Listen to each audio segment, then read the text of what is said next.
Dubai news में आप तमाम लोगों को वेलकम करते हैं। दुबई जाने वाले तमाम वो लोग जो पाकिस्तान से, इंडिया से, बांग्लादेश से ताल्लुक़ रखते हैं, उन तमाम लोगों के लिए इंतहाई अफसोसनाक ख़बर को शेयर कर दिया गया है।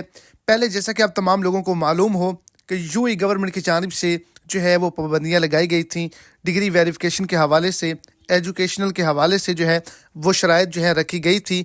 अब भी एक बड़ी पाबंदी लगा दी गई है और ज़राए के मुताबिक जो है वो एक बड़ी अपडेट निकल कर सामने आई है।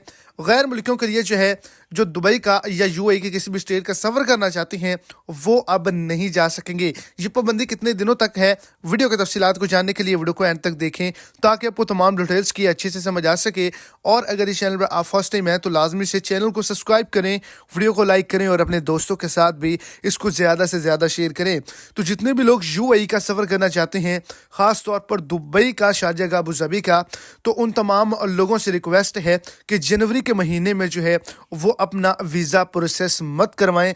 जैसे ही ये महीना गुजरेगा तो शराइत में कमी कर दी जाएगी और जो कानून है उसमें भी नरमी कर दी जाएगी। जो भी शख्स जो है वो जनवरी के महीने में यूएई का सफ़र करना चाहते हैं उन तमाम लोगों को काफ़ी ज़्यादा परेशानियों का सामना करना पड़ सकता है। तो ये जो 15-20 दिन हैं वो आप वेट कर लें। फरवरी के फर्स्ट वीक में जो है वो आप वीज़ा अप्लाई करें, आपको किसी भी शर्त का सामना नहीं करना पड़ेगा।